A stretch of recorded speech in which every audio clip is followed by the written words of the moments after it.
आपने Indian cricket से अचानक रिटायरमेंट लिया, क्या रीज़न था? कब आपको लगा कि मैं क्रिकेटर बन सकता हूँ? ये थोड़ा डिटेल में बताएँ। मैं तो गया था बैटिंग करने के लिए। उन्होंने मेरे फादर से बात की कि ये बॉलिंग अच्छी कर सकते हैं, इनके पास है पोटेंशियल। 2014 में जब आपको फर्स्ट टाइम इंडियन टीम के लिए कॉल आई, उस टाइम आप कहाँ थे और आप क्या कर रहे थे? एंड आपको जब पता लगा कि आपका सिलेक्शन हो गया, तो आपका क्या रिएक्शन था? किसी भी खिलाड़ी के लिए भारतीय टीम में सेलेक्ट होना बड़ी बात होती है। मतलब मैं कुछ उस पे बयान नहीं कर सकता हूँ कि कितनी खुशी होती है। चेन्नई सुपर किंग्स से MS Dhoni and Indian team के MS धोनी में क्या डिफरेंस लगा आपको? जो उनके लिए तारीफ की जाए वो बहुत कम है। माही भाई को सभी जानते हैं, मतलब उनके लिए तारीफ करना जितना बोलो उतना कम है। और चाहे डोमेस्टिक हो, चाहे IPL हो, चाहे इंडियन क्रिकेट टीम हो। सब उनको कैप्टन कूल कहते हैं। क्या कभी आपने उनको गुस्से में देखा? बिल्कुल गुस्से में देखा। माही भाई कुछ बोले आपको आके जब आपने ये वीडियो स्काउट किया? तो माही भाई ने बोला कि जो तेरा स्ट्रेंथ है वो डालना, यॉर्कर मत डाल। अपना स्ट्रेंथ तो एक आध बार यॉर्कर डाल सकता हूँ। और मैं उसी पे वो आउट हो गए। तो जैसे ही मैंने आउट हुए उसके बाद मैं उनके पास गया ही नहीं। मुझे मालूम था कि आज पिटने वाला हूँ। आज की डेट में अगर कोई 15 साल का बच्चा है और उसे इंडिया खेलनी है, तो उसका क्या माइंडसेट रहना चाहिए, क्या उसकी स्ट्रेटेजी रहनी चाहिए और क्या प्लान रहना चाहिए? रीवा मध्य प्रदेश से निकलकर टीम इंडिया में जगह बनाने वाले एवं IPL के स्टार बॉलर आज हमारे पॉडकास्ट पर हैं ईश्वर पांडे, जो रेवांचल एक्सप्रेस के नाम से मशहूर है।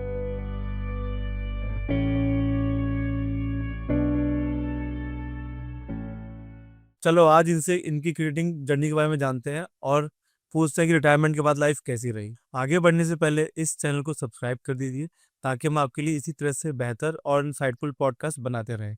Enjoy the show.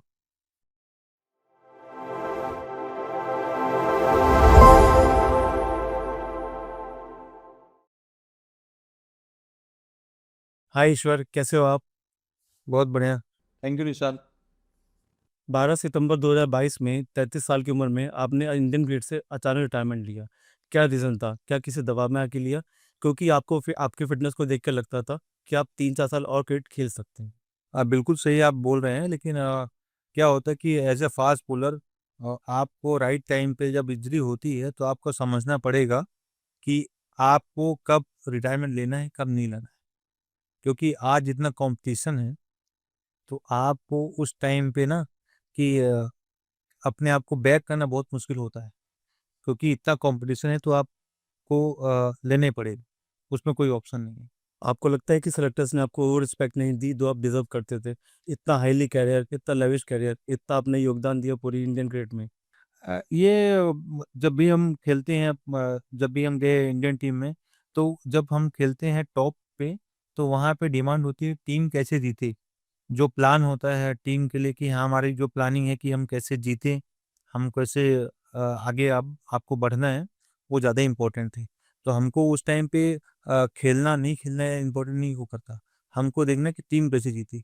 रिटायरमेंट के बाद कभी आपने सोचा कि जल्दी फैसला ले लिया, 3-4 साल और खेल सकता था? बिल्कुल अफ़सोस होता है कि यार थोड़ा जल्दी ले लिया, लेकिन आपकी जो इंजरी होती है आपको मालूम होना चाहिए कि आप क्या बेस्ट कर सकते हो।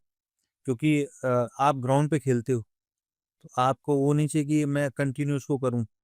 अगर आप नहीं कर पा रहे हो तो आपको पीछे आना चाहिए, और जो अब नए बच्चे आ रहे हैं उनको आप चांस दो, खेलें आराम से वहाँ पे। बहुत सारे बच्चे हैं आपके पीछे 100 बच्चे खड़े हुए हैं वहाँ पे, तो उनको आप चांस दो, लेकिन आपको थोड़ा-सा रुकना चाहिए। इस पे कोई वो नहीं है। आपने लेदर बॉल क्रिकेट खेलना 15 साल की उम्र में चालू किया था, कब आपको लगा कि मैं क्रिकेटर बन सकता हूँ? ये थोड़ा डिटेल में बताएं। मैंने कभी नहीं सोचा कि मैं एक बहुत लंबा क्रिकेट खेलूँ, बट मुझे ये लग रहा था कि हाँ, मुझे खेल पसंद है। तो मैं उस चीज़ पे जा रहा था कि यार मुझे फ़ास्ट बॉलिंग पसंद है। मैं मुझे तो बैटिंग पसंद थी। बट जब मैं खेलने गया क्लब क्रिकेट, तो उन्होंने, मेरे जो कोच हैं, बोले कि नहीं आप बैटिंग नहीं, आप बॉलिंग कर सकते हो। क्योंकि लेज़र बॉल और टेनिस बॉल डिफरेंट होता है। तो मुझे लगा कि यार सर ने बोला, मेरे जो कोच हैं एडिन एंथोनी जी, उन्होंने बोला कि नहीं आप बॉलिंग करिए और आप अच्छा कर सकते हैं। तो मुझे पसंद था वो चीज़, इसलिए मैंने बॉलिंग स्टार्ट की। वो पहला दिन एकेडमी का कैसा था? मतलब आपके पिताजी आपको एकेडमी लेके गए, आपने खुद बोला कि मुझे एकेडमी ज्वाइन करनी है? मेरे फादर आर्मी मैन हैं, आर्मी मैन थे, अभी एक्सपायर हो गए नहीं है वो। बट जो जो कन्विंस किया, जो कोच है मेरे, मैं बार-बार रिपीट कर रहा हूँ कि जो मेरे कोच हैं, जो जिनकी वजह से आज मैं यहाँ पे हूँ, वो हैं एड्रियन थोनी जी। अभी मैं रिसेंटली आपका एक इंटरव्यू पढ़ रहा था, उसमें आपने एक चीज़ का ज़िक्र किया था कि आपके कोच एरियल एंथोनी ने आपको स्पाइक्स दिए थे, जब आपने क्रिकेट खेलना चालू किया था। वो क्या कहानी थी? थोड़ा विस्तार में बताएँगे? कोच तो गुरु तो हमेशा गुरु होता है और मेरा मानना है कि अगर मेरा पैर तो 11 नंबर के, उनका 10 नंबर का शूज़ है, पर उस टाइम पर उन्होंने मुझे दिया स्पाइक्स, जिसकी वजह से मैंने जो भी अभी आज अचीवमेंट है जो मेरी, सब उनकी वजह से। आप फर्स्ट टाइम अपने कोच एरियल एंथोनी से कब मिले और क्या एक्सपीरियंस रहा जब फर्स्ट टाइम मिले? मैं तो गया था बैटिंग करने के लिए, पर उन्होंने मुझे देखा, फिर उसके बाद उन्होंने मेरे फादर से बात की कि ये बॉलिंग अच्छी कर सकते हैं, इनके पास है पोटेंशियल, तो वो चीज़ें हैं। तो आप पहले एज़ बैट्समैन बनना चाहते थे? बिल्कुल फादर तो चाहते थे कि मैं कि डॉक्टर, इंजीनियर बनूँ, लेकिन अपनी जो पढ़ाई-लिखाई है तो बहुत ही अच्छी थी। तो उसके बाद हमने खेलना जी, स्टार्ट किया, जो जी। पसंद है, मैं हमेशा रिपीट करूँ कि जो पसंद है, वो हमेशा करना चाहिए। तो बैट्समैन से बॉलर में कैसे कन्वर्ट हुए? बैटिंग टेनिस बॉल अलग है। आप जब खेलते हो लेदर बॉल, तो उसमें बहुत डिफरेंट होता है। तो आपको आपकी स्किल बहुत ही इम्पोर्टेंट होनी चाहिए उसमें, आपका स्टांस बहुत अच्छा होना चाहिए। हर तरीके से आपको मेंटली बहुत स्ट्रॉन्ग होना चाहिए। आप एक छोटे से शहर रीवा मध्य प्रदेश से निकल के आगे इंडिया खेले, सीएस के लिए खेले, आईपीएल खेला आपने इतने साल। तो स्टार्टिंग से ही घर वालों का सपोर्ट था या पहले मना करते थे? या आपने कन्विंस किया घर वालों को मैं खेलना चाहता हूँ? कन्विंस तो नहीं किया, बट ये है कि फादर, मैं फिर से बोलूँ कि जो हमारे कोच हैं उन्होंने कन्विंस किया मेरे फादर को कि इनको आप खेलने दीजिए, क्योंकि जो भी ये फैमिली, सबकी फैमिली ये चाहती है कि उनका जो भी बेटा हो या बेटी हो, आगे चल के डॉक्टर, इंजीनियर जो भी बने। लेकिन आपका जो शौक है, जब तक आप बताओगे नहीं कि आप क्या चाहते हो और क्या आपको पसंद है, आपको बात करनी पड़ेगी। तो इसमें मेरे कोच का बहुत बड़ा योगदान है कि उन्होंने मेरे फादर से बात की और मुझे यहाँ पे इस प्लेटफ़ॉर्म पे लाया। 6 नवंबर 2010 में आपने फर्स्ट बार डेब्यू किया। उस वक़्त 21 साल के ईश्वर पंडित के दिमाग में क्या चल रहा था? क्या माइंडसेट थी? क्या आप नर्वस थे? और नर्वस तो हमेशा रहता है आदमी, जब भी आप फर्स्ट क्लास का मैच खेलने आते हो, तो आपको क्या होता है कि आप एक छोटे लेवल से एक अपर लेवल में जाते हो। तो हमको कैसे वहाँ पे परफ़ॉर्मेंस करनी है, हमको कैसे देखना है, क्या करना है, तो थोड़ा प्रेशर तो रहता है। तो वो मतलब मेंटली रेडी था मैं उसके लिए। रणजी ट्रॉफी खेलते समय आपकी प्रिपरेशन क्या रही थी बॉलिंग को लेके? जब भी आप खेलते हो फर्स्ट क्लास मैच, तो आपको आपको पता होना चाहिए कि आपकी स्ट्रेंथ है।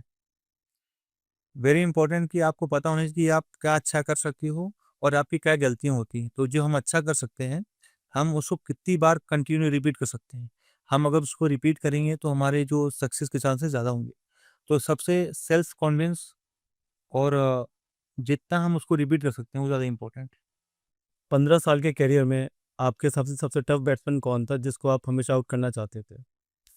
अ, हैं तो बहुत सारे बैट्समैन, लेकिन डोमेस्टिक में अभी नाम लेना चाहूँगा तो वसीम जाफ़र जी हैं, जो मतलब one of the best domestic career है उनका, और मैंने उनको आउट भी किया और मुझे बहुत सी खुशी मिली और उनसे मैंने बात भी की कि कैसे अपने आप को इम्प्रूव करना है as a bowler. Madhya Pradesh cricket आज जिस लेवल पे है, उसके पीछे किसका योगदान है? हमारे गुरु हमें पुरासिया जी हैं, जिनकी वजह से सारे प्लेयर अभी खेल रहे हैं। तो मैं बहुत-बहुत धन्यवाद उनका कि आज उन्होंने मध्य प्रदेश क्रिकेट को जीवित रखा है। मैं आपसे ये जानना चाहता हूँ, इंडियन क्रिकेट में एमआरएफ पेस अकेडमी का क्या योगदान रहता है? वहाँ पे प्लेयर्स पे ऊपर कैसे काम किया जाता है और आपका वहाँ कैसे जाना हो? और सबसे पहले धन्यवाद फिर से अमित रशीद सर का, जिन्होंने मुझे भेजा वहाँ पे। और एमआरएफ में क्या होता है कि जो आपकी ट्रेनिंग होती है, चाहे टेक्निक पे, आपके बॉलिंग एक्शन पे और स्ट्रेंथ पे, जो काम होता है वहाँ पे, जैसे वहाँ पे मैं जब गया था, तो वहाँ पहले थे डेनिस लेली, उसके बाद जो मैं इनको मानता हूँ मेरे गुरु हैं ग्लेन मैकग्राथ, वहाँ पे वो मुझे मिले। तो मेरे लिए तो बहुत ही अच्छा रहा, और जो वहाँ पे अपने ट्रेनिंग कराते हैं रजनी सर, तो वो बहुत ही अच्छा रहता है किसी भी फास्ट बॉल के लिए। तो बहुत इम्पोर्टेंट है कि एमआरएफ पहुँचना एक फास्ट बॉलर के लिए बहुत इम्पोर्टेंट है। मुझे थोड़ा विस्तार में बताया, जब आपको पता लगा कि आपको एमएनएफ जाना है, तो क्या जर्नी रही? आप कैसे एमएनएफ पहुंचे? वहां जाके आपका फर्स्ट डे शेड्यूल कब था? आप डेनिस ली से कब मिले? आप मैगरा से कब मिले? और फर्स्ट टाइम में एक्सपीरियंस कैसा रहा उनसे मिलने का? अब वो तो बहुत मज़ा आता है जब भी आप किसी आपका ड्रीम होता है कि आप इतने बड़े फास्ट बॉलर से मिलते हो, कि वहाँ गए हो और उनसे मिले आप, और वो क्या बात करनी है, क्या समझाते हैं, वो बहुत इम्पोर्टेंट है। लेकिन सेम टाइम पे आपका जो ट्रेनिंग शेड्यूल है बहुत इम्पोर्टेंट है, कि आपकी क्या सुबह ट्रेनिंग हो रही है और क्या आपको बॉलिंग करनी है। तो वहां पर डेली शेड्यूल क्या रहता था? मॉर्निंग सेशन फिटनेस स्ट्रेंथ, मतलब वो डिवाइडेड रहता था, लेकिन शाम को बॉलिंग कंटिन्यू करना है। मैंने सुना है रन्नी सर बहुत दौड़ाते प्लेयर्स को, क्या ये सच है? बिल्कुल सही है, जो रजनीश सर हैं आज अभी एनसीए में हैं, और प्लेयर को बहुत ख्याल रखते हैं कि उनकी क्या टेक्निक होनी चाहिए, कैसे उनको उनकी स्ट्रेंथ पे काम करना चाहिए, उनकी क्या वीकनेस है, बहुत हेल्प करते हैं वो। तो थैंक्स टू रजनीश सर कि जो आज प्लेयर का ध्यान रखते हैं। वहां जाके आपको ग्लेन मैकग्रा एंड डेनिस ली, दोनों वर्ल्ड क्रिकेट के लेजेंड फास्ट बॉलर्स हैं, वहां जाके आपको उनसे क्या सीखने को मिला? ग्लेन मैकग्रा की क्या अप्रोच रहती थी? डेनिस लिली की क्या अप्रोच रहती थी? और प्रैक्टिस के टाइम दोनों आपको क्या टिप्स देते थे जिससे आपकी बॉलिंग इंप्रूव हुई? दोनों का सेम कहना था कि आप बॉलिंग में चेंज कर सकते हो अंडर 19 के पहले। जैसे आप एक लेवल पर बड़े होते हो ना, तो आपको थोड़ा सा करेक्शन चाहिए उस पे, हमको कैसे बैट्समैन कैसे आउट करना है, कैसे उसको उसका माइंडसेट रीड करना है, वो सिखाते थे हमको। उस टाइम पे टेक्निक और उस पे काम नहीं करना है, टेक्निक पे काम करेंगे अंडर 19 के पहले। लेकिन जैसे हम अंडर 19 के ऊपर निकल गए, तो हमको काम करना है, हमको कैसे आउट करना है बैट्समैन को, किस तरीके से उनका माइंडसेट रीड करना है, वो जरूरी है। मैंने सुना है कि डेनिस लिली बहुत ही एग्रेसिव रहते थे और ग्लेन मैकग्रा बहुत काम डाउन रहते थे, क्या ये सच है? बिल्कुल सही है, उसमें अ, सबका अलग अलग सोच होती है, पर मेरा मानना है कि जब भी आप एज ए फास्ट बॉलर, आपको बहुत ही शांत रहना बहुत जरूरी है, क्योंकि एक जगह बॉल डालना इतना आसान नहीं होता है।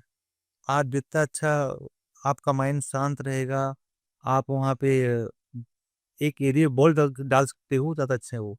तो अगर आपको, समझो मैं ऑफ स्पिनर बॉलर हूँ, तो अगर मुझे एक जगह बॉल डालनी है, तो मुझे अपना दिमाग बहुत शांत रहना पड़ेगा, कि भाई राइट। किसी ने वहाँ पे अच्छा शॉट खेल दिया, तो मुझे वो ध्यान रखना पड़ेगा। एमआरएफ ज्वाइन करने के बाद आपकी बॉलिंग में से क्या चेंजेस है जो आपको लगता है कि वो मेरी लाइफ का टर्निंग पॉइंट था? क्योंकि आप 2010 में पहले ही रणजी ट्रॉफी डेब्यू कर सकते थे, बट एमआरएफ जाने के बाद आपका ग्राफ एकदम से ऊपर तेजी से बढ़ा। तो क्या चेंजेस आए आपकी बॉलिंग में? एक एक चीज बताइए। हमारा जो पूरे इंडिया के लिए एक फास्ट बॉलिंग का सेंटर है, वहाँ पे जिस तरीके से वहाँ पे काम किया जाता है, जो ट्रेनिंग कराई जाती है, उनके टेक्निक पे काम करते हैं, और उनकी फिटनेस पे काम करते हैं।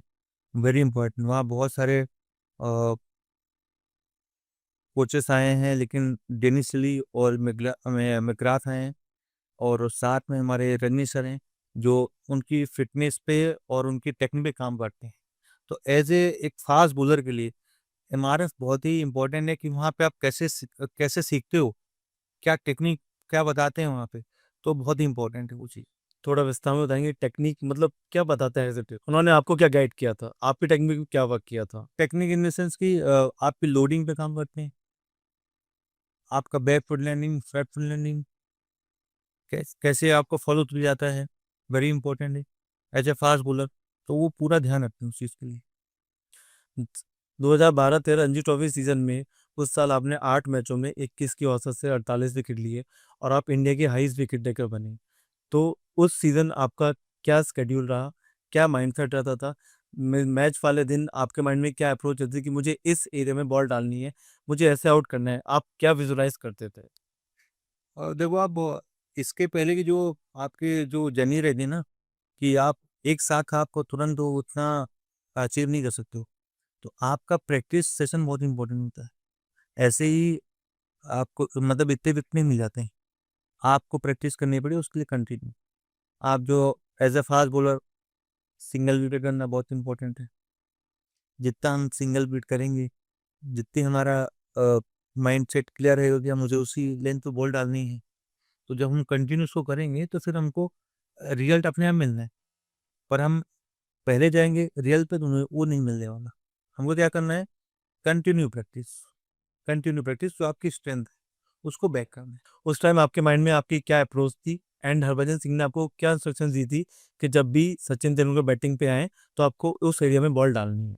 तो सबसे पहले तो आप बॉलिंग कर रहे हो भगवान को, तो आपको तो खुद ही इतना स्ट्रांग होना पड़ेगा कि उस टाइम पे आप आपका माइंड सेट आपने इतनी प्रैक्टिस की है कि नहीं की है, पर ये मालूम है कि मुझे ये एरिया डालना है। उसके बाद भी वो अच्छा शॉट खेलते हैं तो उस पर आप कुछ कर नहीं सकते हो। तो आपका माइंड सेट बहुत स्ट्रांग होना चाहिए कि भाई ठीक है, अभी मैच खेल रहा हूँ, भगवान सामने है, तो मुझे खेलना क्या, बॉलिंग कैसे करनी है। तो आपको अपने एरिया पर फोकस करना है, आपकी स्ट्रीम पे बैट करना है, तो अपने आप को। क्या आप नर्वस थे और हरभजन सिंह ने आपको क्या इंस्ट्रक्शन दी थी? बिल्कुल नर्वस होता है आदमी, वो सामने इतना बड़ा बैट्समैन है, बिल्कुल नर्वस होता है आदमी। और लेकिन सबसे पहले कि जब आप जाते हो ग्राउंड पे, तो फोकस करना चाहिए अपने आप को कि मैं मेरी स्ट्रेंथ क्या है, उस पर अपने आप को बैक करना चाहिए। जैसा कि आपने भी कहा आप नर्वस थे, तो आपने उस टाइम आपके माइंड में क्या चलता था? आपने खुद को कैसे बैकअप किया कि मुझे गुड एरियाज में ही बॉल डाल, जी सिंगल विकेट जिसका आपने नाम लिया? हाँ, प्रैक्टिस जितनी आप प्रैक्टिस करोगे, आपके ऊपर अपने ऊपर भरोसा होना चाहिए कि हाँ, मैं ये चीज़ कर सकता हूँ। तो आप कंटिन्यू करते रहो, क्योंकि क्रिकेट है, वहाँ पे सब कुछ होगा। आपका बैड टाइम भी आएगा और आप अच्छा भी करोगे, लेकिन आपको कमबैक कैसे करना है, जब आप प्रैक्टिस करोगे तो अपने आप अच्छा होगा। सचिन तेंदुलकर ने उस मैच में 140 रन की नाबाद पारी खेली। आपने उनकी अप्रोच को और बाकी प्लेयर्स की अप्रोच को कैसे डिफरेंट पाया? आपको लगा कि हाँ, इनकी अप्रोच औरों से अलग है? फिर से आऊँगा डिसिप्लिन, जो ग्राउंड पे हमेशा वो जिस तरीके से जाते हैं, और उनका जो टेक्निक है, सब कुछ, सबके पास टेक्निक है, जो माइंड सेट है सर का तो अलग। उसमें कोई उनसे जब कोई बात करेगा तो ही समझ पाएगा। उनका जो माइंड सेट है ना, बहुत क्लियर है कि मुझे करना क्या है। आपका विज़न बहुत क्लियर होना चाहिए कि मुझे करना क्या है, इस पिच पे क्या मुझे बैटिंग करनी है, क्या शॉट खेलने हैं, क्या नहीं खेलने हैं, बहुत इंपॉर्टेंट है। तो भगवान इसलिए उनको बोला जाता है कि उनका जो माइंड सेट है बहुत क्लियर है कि वो करना क्या है, इस पिच पे मुझे क्या था, इसलिए वो भगवान है। क्या बाकी प्लेयर्स उस माइंडसेट को अचीव नहीं कर सकते? उन जैसा डिसिप्लिन नहीं लेके आ सकते? बिल्कुल कर रहे हैं, विराट कोहली कर रहे हैं, विराट कोहली कर रहे हैं, रोहित शर्मा कर रहे हैं। 2014 में जब आपको फर्स्ट टाइम इंडियन टीम के लिए कॉल आई, उस टाइम आप कहाँ थे और आप क्या कर रहे थे? एंड आपको जब पता लगा कि आपका सिलेक्शन हो गया तो आपका क्या रिएक्शन था एंड घर में क्या माहौल था? मुझे थोड़ा विस्तार में बताएं। किसी भी खिलाड़ी के लिए भारतीय टीम में सेलेक्ट होना बड़ी बात होती है, और मैं वहाँ से एक टेनिस बॉल टूर्नामेंट था, वहाँ से खेल के आ रहा था, और मैं और रिलैक्स एकदम सो रहा था। और जिस तरीके से वहाँ खून बजना स्टार्ट हुआ और मेरे घर के बाहर भीड़ लग गई, तो वो जो, मुझे तो मालूम नहीं था कि कैसे पहुँचे सब लोग। फिर मुझे फ़ोन आया, बात हुई मेरी, तो उसके बाद जैसे बाहर निकला तो अलग ही फीलिंग थी वो। मतलब मैं कुछ उस पे बयान नहीं कर सकता हूँ कि कितनी खुशी होती है कि एक किसी भी प्लेयर के लिए इंडियन टीम में जाए तो कितना अच्छा लगता है उसको। It's a kind of dream come true. Family में सारे लोग बहुत खुश थे, और उनके एक ड्रीम था कि बेटा सब कुछ करे, और वो अचीवमेंट मुझे मिली जो मैं इंडियन टीम में गया। इंडियन टीम के कॉल आने के बाद क्या स्केड्यूल रहता है? आपके पास कॉल आया, फिर आपने जाके कैंप अटेंड किया, तो वो क्या एक्सपीरियंस था? आप विस्तार में बताइए थोड़ा। आप जब वहाँ पहुँचते हो ना, तो उस पे आपको इतनी प्रैक्टिस करनी होती है कि आपको वहाँ से प्लान दिया जाता है। आपको बताया नहीं जाता कि आपको करना क्या है, कि आपको उस पे काम करना है, आउट स्विंग पे, इन स्विंग पे, या फिर जिस आपको देता है प्लान कि हाँ, आज आपको डालना है बाउंसर, तो बाउंसर डालनी है। तो आपको इतनी प्रैक्टिस करनी पड़ती है पहले से कि आप जब वहाँ पहुँचो तो वो परफेक्ट होनी चाहिए। ऐसा नहीं कि वहाँ गए और फिर आपको वहाँ पे काम करना पड़ेगा। तो आप वहाँ पहुँचने के बाद काम नहीं करोगे, आप पहले से काम करके जाओगे अपने अपने ऊपर। चाहे बैटिंग हो, चाहे बॉलिंग हो, आपको जाके वहाँ पे सीखा, वहाँ पे आपको करना है, परफॉर्मेंस करना है, दिखाना है कि मुझे कैसे वहाँ पे अपने आप को किस तरीके से अपने आप को लेके जाना है, वो ज़रूरी। सिलेक्शन होने के बाद इंडियन ड्रेसिंग रूम में क्या माहौल था और फर्स्ट डे आपका कैसा एक्सपीरियंस रहा सब प्लेयर्स के साथ? जब भी आप पहुँचते हो इंडियन टीम के साथ ड्रेसिंग रूम में और आपके साथ साथ में रहे हैं विराट कोहली, शिखर धवन, माही भाई, रोहित शर्मा, मुरली विजय, तो ज़हीर भाई, तो आपके साथ ईशांत शर्मा, भुवनेश कुमार, तो आपके अलग ही माहौल, अलग ही फीलिंग आती है कि आप इनके साथ सीख रहे हो। कैसे उनको देखते हो कि आप अब मुझे क्या सीखना है, उनसे आपको सीखने में मिलता है। तो अलग कहीं आते हो, बहुत मज़ा आता है उसका। अब वो जो पहुँचता है उसको ही मज़ा आता है वहाँ पे कि हाँ, आप कैसे पहुँचे वहाँ पे। आपने इंडियन टीम के साथ 3 टूर किए। आपके पास वरुण आरोन, भुवनेश्वर कुमार, ईशांत शर्मा, ज़हीर खान सब ग्रेट बॉलर्स थे। आपका उनके साथ कैसा एक्सपीरियंस रहा? और मैं तो फर्स्ट टाइम मतलब इतने बड़े प्लेयर्स मिल रहा था, तो मुझे सीखने को बहुत कुछ मिला और उन्होंने बहुत कुछ बताया कि ये सबसे इम्पोर्टेंट है कि आपकी स्किल कैसी, आपको अपने स्किल पे काम करना है और अपने आप को बैक करना है। क्योंकि फास्ट बॉलिंग इतना आसान नहीं है, आपको हमेशा मार पड़ने वाली। लेकिन जब आपको मार पड़ती है तो आपका क्या माइंडसेट रहता है, आपका क्या स्ट्रॉन्ग पॉइंट है, वो बहुत इम्पोर्टेंट है। तो जितने भी ग्रेट बॉलर हैं वो यही बताते हैं कि आप अपने आप को बैक करो, हम कितना अच्छा कर सकते हैं, वो बहुत इम्पोर्टेंट है। आप इंडिया की 9 ओडीआई और 8 टेस्ट मैचों की टीम में थे, बट उसके बाद भी आप डेब्यू नहीं कर पाए। आपको कभी रिग्रेट होता है इस चीज़ का? हाँ, बिल्कुल होता है, बट आप जब कंट्री के लिए जाते हो तो वहाँ पे वेरी इंपॉर्टेंट है कि टीम कैसे जीतनी चाहिए वो देखा जाता है। आपका डेब्यू हो नहीं हो उससे फ़र्क नहीं पड़ता है। एज़ अ प्लेयर दुःख होता है, लेकिन टीम ज़्यादा इम्पोर्टेंट है और आप कंट्री के लिए जा रहे हो तो वहाँ पे आपको सोचना चाहिए कि टीम जीतना चाहिए। तो बिल्कुल स्किल थोड़ा-सा है। क्या चल रहा था माइंड में? मैं बैक टू बैक टूर कर रहा हूँ, बट स्टिल मैं डेब्यू नहीं कर पा रहा। उस टाइम कैसे खुद को काम डाउन रखा था आपने कि मैं करूँगा, मौका मिलेगा, अवश्य बिल्कुल डोमिनेट करूँगा? अपना काम है खेलना। हमने चूज़ किया खेलने के लिए, हमको हुँ। सबसे अच्छा है कि अपना काम करते रहो, अपनी जो स्ट्रेंथ है, अपनी बॉलिंग पे है, अपनी उसको एन्जॉय करो, अपना परफॉर्मेंस करते रहो, उस पे फ़ोकस करो, बाकी चीज़ें होती रहती हैं सब कुछ। चेन्नई सुपर किंग्स से MS Dhoni and Indian team के एमएस धोनी में क्या डिफरेंस लगा आपको? माही भाई को सभी जानते हैं, मतलब उनके लिए तारीफ़ करना जितना बोलो उतना कम है और चाहे डोमेस्टिक हो, चाहे आईपीएल हो, चाहे इंडियन क्रिकेट टीम हो, जिस तरीके से वो प्लेयर को हैंडल करते हैं, उनसे कैसे उनका एज़ अ किसी भी प्लेयर का उनको कैसे परफॉर्मेंस निकलवानी है, उनको मालूम। अभी इसके लिए वो बॉस है वो। जो उनके लिए तारीफ़ की जाए वो बहुत कम है। मतलब उनका जो सोच है कि कैसे किसी प्लेयर से परफॉर्मेंस निकलवाना है, उनको मालूम है।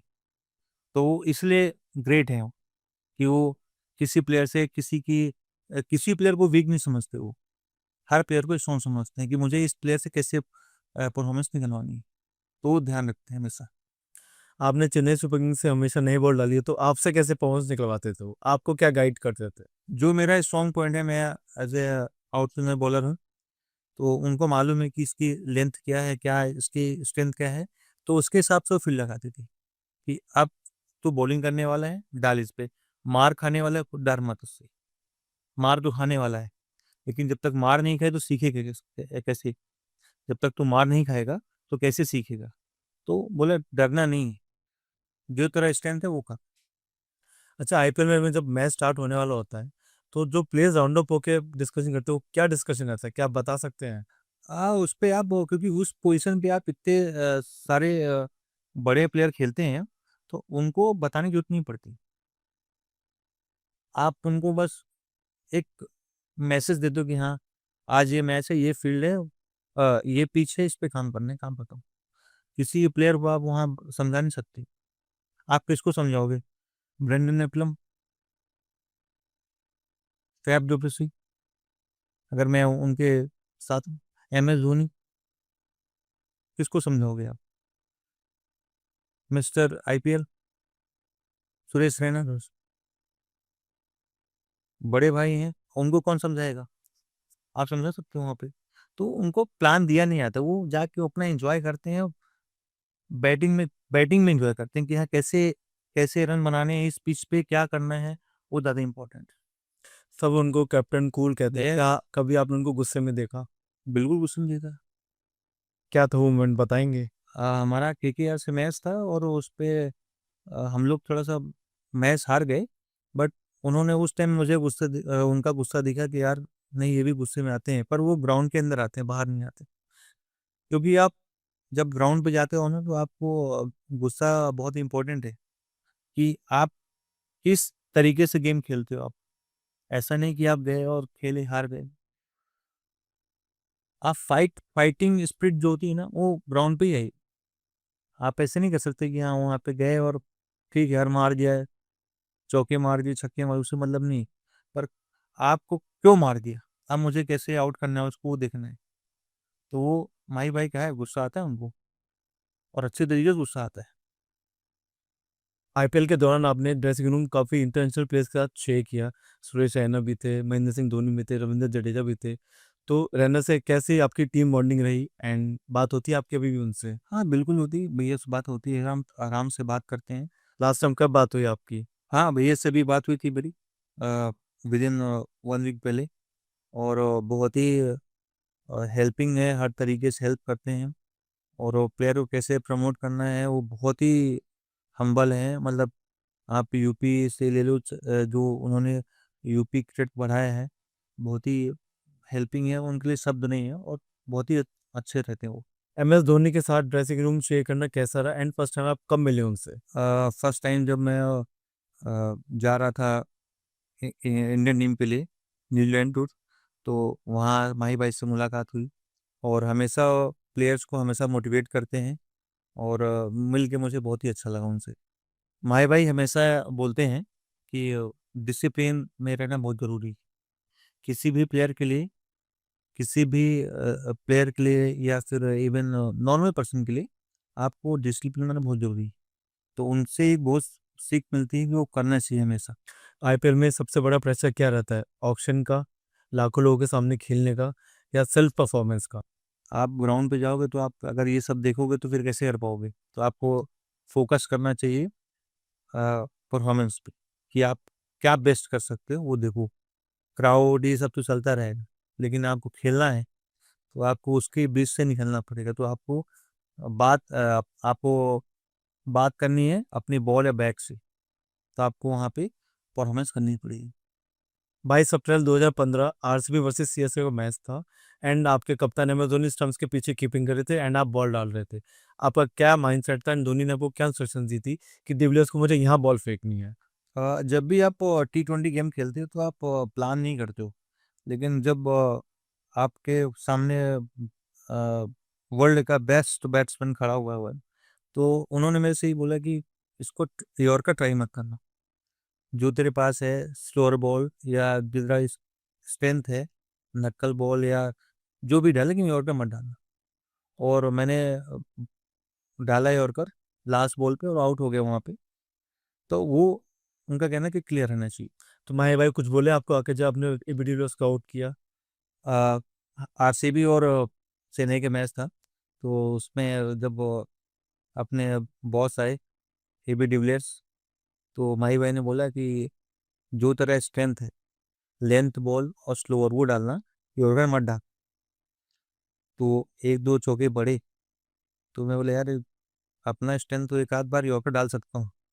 और मैं कोशिश की यॉर्कर डालने की, और उसी पे वो आउट हो गए। फैफ ने कैच पकड़ा वहाँ पे लॉन्ग ऑफ पे। तो जैसे ही मैंने आउट हुए, उसके बाद मैं उनके पास गया ही नहीं। मुझे मालूम था कि आज पिटने वाला हूँ।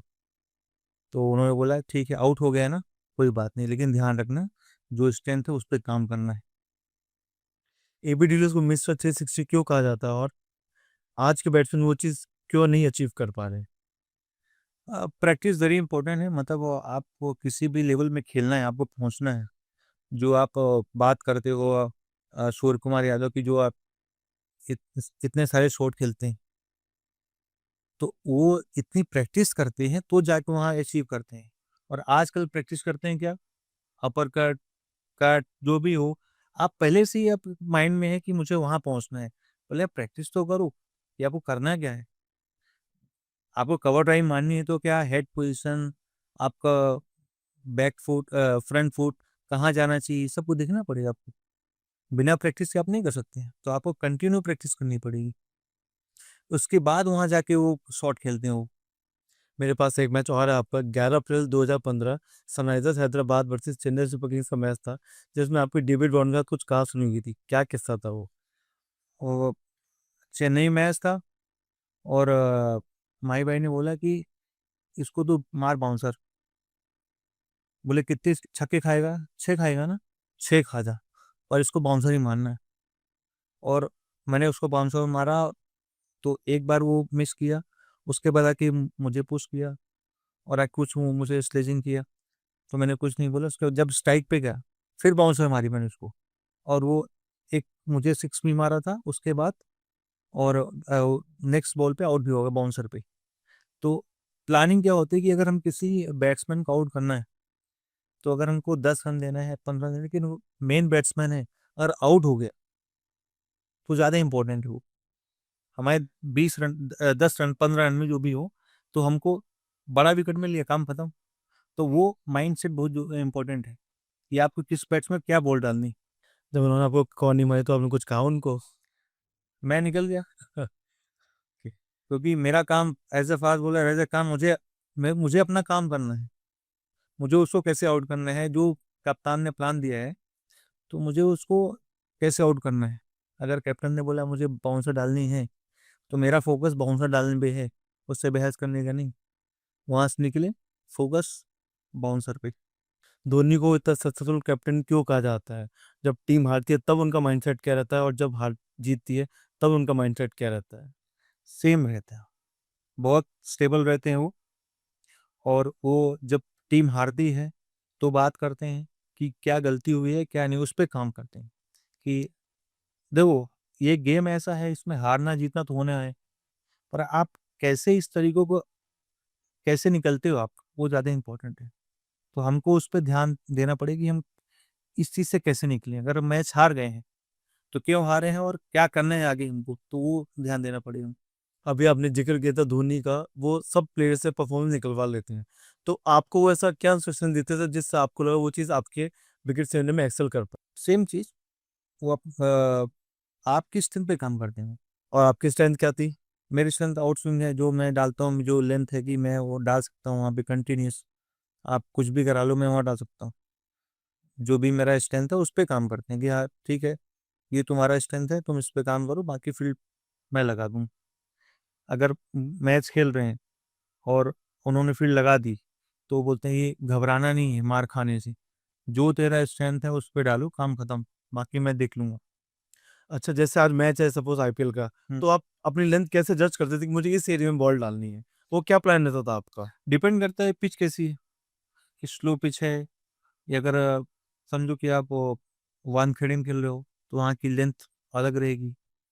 किसी भी पिच पे आप सबसे पहले चेक करते हो कि पिच क्या क्या अभी क्या स्लो है कि तेज़ है, उस पे आप डिपेंड करते हैं। अगर विकेट स्लो है तो आपका क्या माइंडसेट रहेगा, कहाँ बॉल डालोगे आप? लेंथ तो मेरी वही रहेगी, लेकिन उसमें मैं वेरिएशन करूँगा और मेरी फील्ड वेरी इंपॉर्टेंट कि मुझे फील्ड क्या रखनी है। अगर मैं बॉलिंग कर रहा हूँ, तो अगर स्लो पिच है, तो मेरी बैट्समैन मुझे कहाँ मार सकता है, तो मुझे उस पे फ़ोकस करना है। वो बहुत इंपॉर्टेंट है, हमेशा कभी भी, चाहे तेज़ हो, चाहे स्लो हो, जब जो हमारी फील्ड है ना, उसके हिसाब से हमको बॉलिंग करनी है। आईपीएल क्रिकेट का पूरे वर्ल्ड में इम्पैक्ट है, प्लस साथ ही इंडियन डोमेस्टिक क्रिकेट की इतनी बात हो रही है। आपको ऐसा क्या लगता है कि इंडियन क्रिकेट इतना ज़्यादा स्ट्रांग है जो अदर कंट्रीज कॉम्पीट नहीं कर पा रही है? उसका रीज़न है कि जो हमारा डोमेस्टिक क्रिकेट है ना, वो बहुत ही स्ट्रॉन्ग है। जो आज प्लेयर आ रहे हैं, जो कहाँ से आ रहे हैं? डोमेस्टिक से ही आ रहे हैं। तो हमारा डोमेस्टिक क्रिकेट बहुत अच्छा है, जिसकी वजह से हमको बहुत सारे प्लेयर अपने इंडियन टीम में मिल रहे हैं। और वो और मुझे लगता है और स्ट्रॉन्ग करना चाहिए, जिससे कि और प्लेयर ऊपर आएँ। वो क्या पहलू है कि उनको और स्ट्रांग करके और प्लेयर्स ऊपर आ सकते हैं आपके अकॉर्डिंग? क्या पहलू हो सकते हैं वो? वेरी इंपॉर्टेंट कि पिच बहुत इंपॉर्टेंट है। मुझे लगता है कि जितना जितनी अच्छी पिच फेंकी उतना अच्छा से as a batsman, as a bowler सबको हेल्प मिलेगी। तो जैसे हमको अच्छी पिच मिलेगी तो उस टाइम पे हम अच्छी बॉलिंग कर सकते हैं, अच्छी बैटिंग कर सकते हैं, हमारा जो कॉन्फिडेंस लेवल है ऊपर बढ़ेगा। जब हम अच्छा खेलेंगे, अच्छी बॉल को फेस करेंगे तो अपने आप प्लेयर ऊपर आएंगे। इंडियन डोमेस्टिक क्रिकेट में आपके अकॉर्डिंग सबसे अंडररेटेड प्लेयर कौन से हैं? मुझे लगता है मेरे सीनियर हैं और मैं उनके साथ काफ़ी क्रिकेट खेली है। और मध्य प्रदेश के हैं जलज सक्सेना, जिन्होंने इतना परफॉर्मेंस किया है उसके बाद भी उनको चांस नहीं मिल पा रहा है। और आप उनको जाके देख सकते हैं कि उनके क्या स्टेट्स हैं, क्या वो हर तरीके से परफॉर्मेंस करते हैं। तो मुझे लगता है कि वो उनको खेलना चाहिए। आपकी बात होती है जलज सक्सेना से, बिल्कुल होती है। एक स्ट्रगलिंग प्लेयर के माइंडसेट एंड एक ग्रेट प्लेयर के माइंडसेट में क्या डिफरेंस रहता है? मुझे लगता है कि जो स्ट्रगल तो हमेशा होता है क्रिकेट में, आप अच्छा करो या खराब करो, हमेशा स्ट्रगल रहेगा। लेकिन जो अपने आप को बैक करता है, चाहे बॉलर हो चाहे बैट्समैन, उसकी जो स्ट्रेंथ रहती है उसको अपने आप को बैक करना चाहिए। तो अपने आप को जितना बैक करेगा ना, वो हमेशा सक्सेस रहेगा। पर जो अपने आप को बैक नहीं करेगा कि मेरी स्ट्रेंथ क्या है, तो वो कंफ्यूज रहे कि मुझे करना क्या है। तो अपने आप को हमेशा बैक करना चाहिए। तो जो जो आप बोल रहे हो ना, वो सक्सेस का है। मतलब अगर किसी प्लेयर का खराब फॉर्म चल रहा है तो आप लोग को बैक करे, अपनी स्ट्रेंथ पर वर्क Strength करे। है। 2014 में जब आप इंडिया टूर के लिए गए थे, उस समय 5 ओडीआई, 5 वनडे एंड 5 टी20, विराट कोहली का वो टूर इतना अच्छा नहीं रहा था। तब के विराट कोहली में और अब के विराट कोहली में क्या माइंडसेट का डिफरेंस है और क्या उन्होंने ऐसे चेंजेस लाए जो वो इतना ग्रेट बने? उनका माइंडसेट और वर्क एथिक, जिस तरीके से वो काम करते थे, कि मैं उनको देखा हूँ कि एंडरसन की बॉल पे आउट हो रहे हैं, उसके बाद भी उनकी फिटनेस लेवल, कि मुझे फिटनेस करनी है और ट्रेनिंग करनी है, कैसे बैटिंग करनी है, रुकते नहीं थे। तो अपने आप को उन्होंने अब बैक किया, कभी उन्होंने पीछे रुका नहीं कि मेरे से गलती क्या हो। ठीक है, बैट्समैन आउट होता है, फॉल डाउन आता है सबका, लेकिन कैसे आपको बैक करना है, वो कैसे करोगे आप? ट्रेनिंग से, आपकी बॉलिंग बैटिंग से, बॉलिंग या बैटिंग से। तो उन्होंने हमेशा अपने आप को बैक किया और इसकी वजह से आज किंग कोहली है वो। आपके मुताबिक जो भी उनकी स्ट्रेंथ थी उसको रिपीटेबल मोड में वो करते रहे, बिल्कुल, वो चीज़ उनके बहुत काम आई। बहुत कम है। और तो अभी किसी प्लेयर को अपनी कंसिस्टेंसी बढ़ानी हो तो उसे अपनी स्ट्रेंथ पे काम करना चाहिए, राइट? बिल्कुल, अपनी आपकी जो स्ट्रेंथ है, आप जैसे खेले हो आप उसको बैक करो। आप किसी को ऐसा नहीं बोल सकते कि अब जो मुझे मैं जानते नहीं हूँ, उसको मैं कैसे कर सकता हूँ? आप क्या कर सकते हो? जो आपको अच्छा लगता है, उस पे बैक करो अपने आप को। क्या वजह रही आप इतने साल आईपीएल खेले, इंडियन टीम के साथ रहे, आपको कभी कोचिंग ऑफर नहीं आया? कोचिंग के लिए तो मतलब मैंने अभी रिवर्स खेला, मैं रिवर्स हूँ और मैंने एकेडमी खोली है। और मैं चाहता हूँ कि जो जहाँ से मैं खेला हूँ पहले वहाँ उनको सिखाऊँ, और ऑफर आएगा तो बिल्कुल मैं जाऊँगा। पर कोशिश है कि मैं सबसे पहले अपने होम टाउन से खेला हूँ वहाँ पे सिखाऊँ और उनको आगे बढ़ाऊँ। किसी ने आपको रीच आउट किया अभी तक कोचिंग के लिए और एज इन मेंटोर? अभी तक तो नहीं है, अगर आएगा तो मैं बिल्कुल रेडी हूँ उसके लिए। ईश्वर पांडे इतना शांत कैसा रहता है? क्योंकि जनरली हमने देखा है जो फास्ट बॉलर्स होते हैं फुल ऑफ एग्रेशन होते हैं। आप ऐसा क्या करते हो जो आप इतना काम नहीं रहते हो? अपना काम करूँ, फास्ट बॉलर इतना जितना शांत रहेगा उतना अच्छा कर सकता है। क्योंकि एग्रेशन में हमसे अब गलतियाँ ज़्यादा होती हैं। तो हम जितना शांत रहेंगे, हम अपने आप पे अपने काम पे फ़ोकस कर सकते हैं कि मुझे क्या बॉलिंग करनी है, मेरा क्या प्लान है। अगर मैं शांत रहूँगा तो कर सकता हूँ।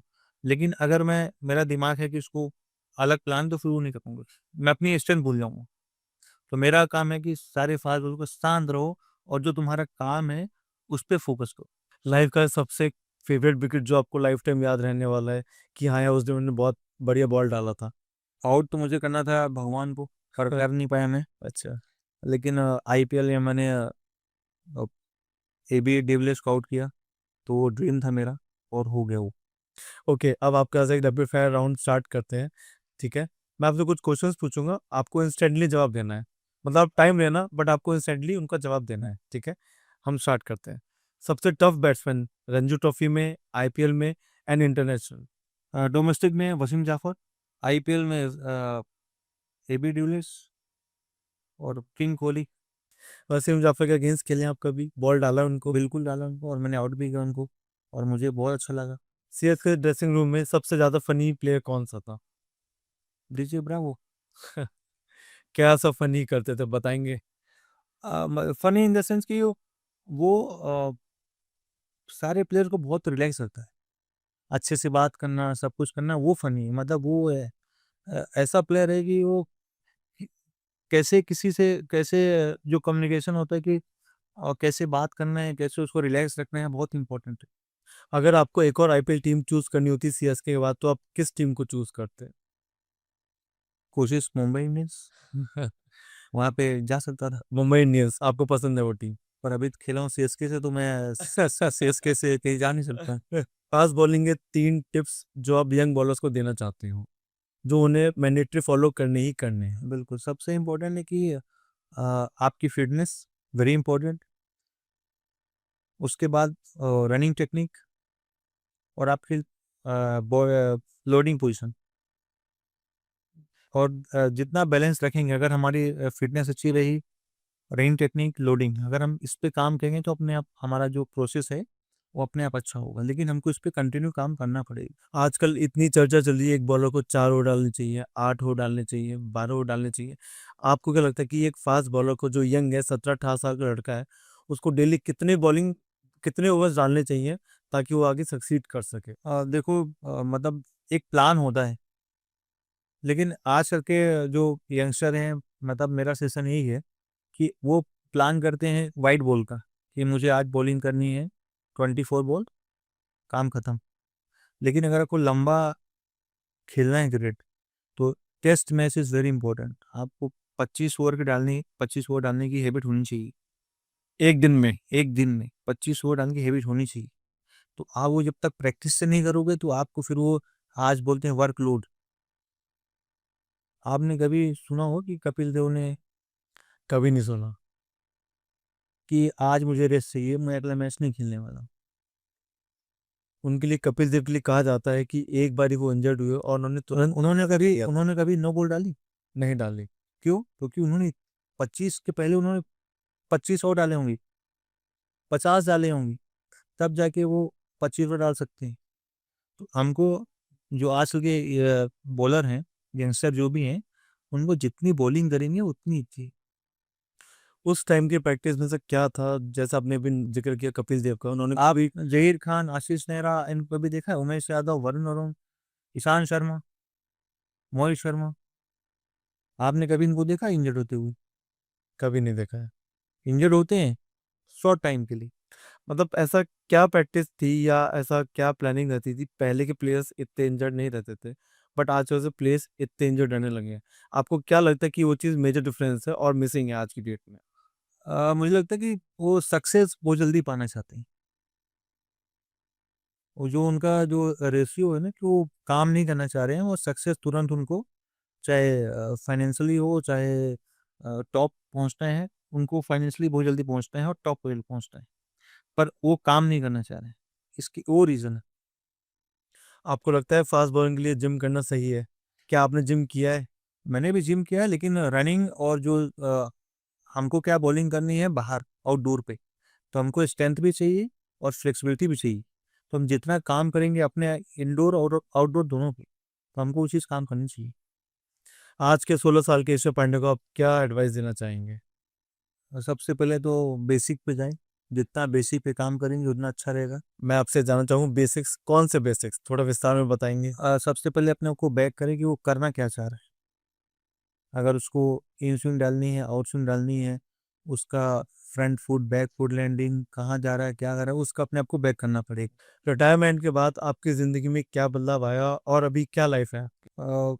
बहुत मुश्किल काम है, क्योंकि जब भी आप खेलने के बाद आते हो और आपके पास कुछ काम रहता नहीं, लेकिन सबसे इम्पोर्टेंट ये है कि आप अपनी फैमिली को टाइम दे रहे हो। आपकी वाइफ, बेटी, माता जो भी हैं, आप उनको, पूरी फैमिली को टाइम दे रहे हो और उनका ख्याल रख रहे हो, तो बहुत अच्छा लगता है। लेकिन क्रिकेट से दूर थोड़ा सा मुश्किल है वो चीज़। आपकी डॉटर को पता आप क्रिकेट खेलते थे? अभी 5 साल की है, उसको क्या मालूम पड़ेगा, लेकिन वो बहुत खुश रहती है कि पापा खेलते हैं, वो सिखाती भी कभी ऐसे ही पापा ऐसे बॉलिंग करने हैं, ऑफ स्पिन करने हैं। आज की डेट में अगर कोई 15 साल का बच्चा है और उसे इंडिया खेलनी है, तो उसका क्या माइंडसेट रहना चाहिए? क्या उसकी स्ट्रैटेजी रहनी चाहिए और क्या प्लान रहना चाहिए?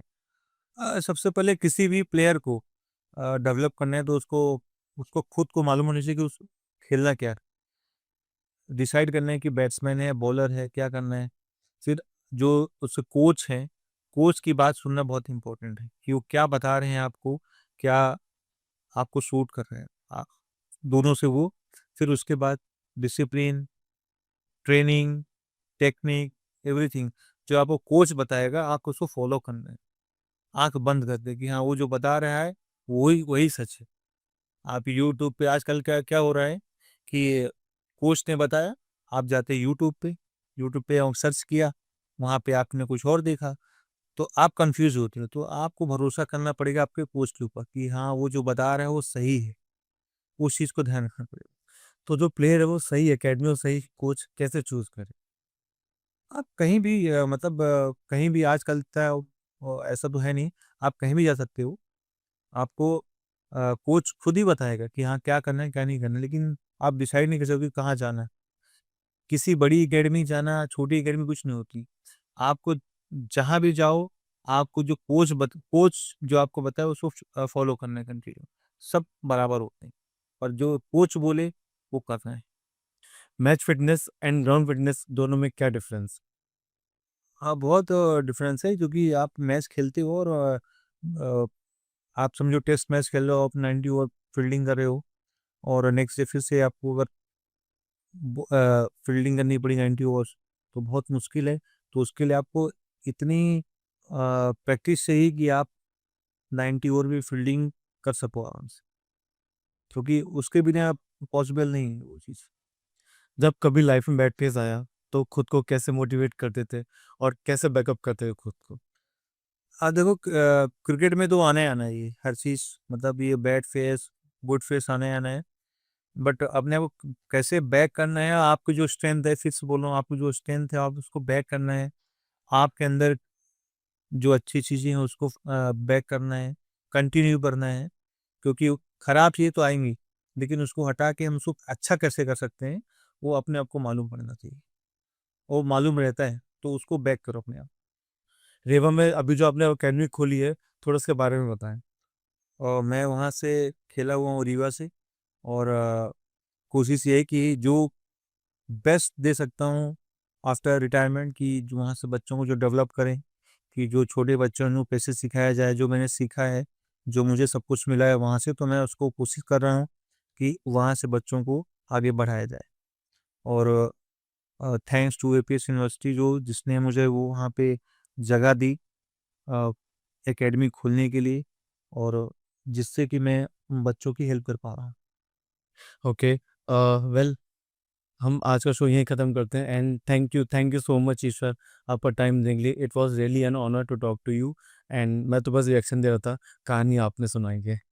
थैंक यू निशांत भाई, और मुझे भी बहुत अच्छा लगा, और कोशिश करेंगे और अच्छा करने की। बिल्कुल। थैंक यू निशांत, जल्दी मिलते हैं। Thank you very much.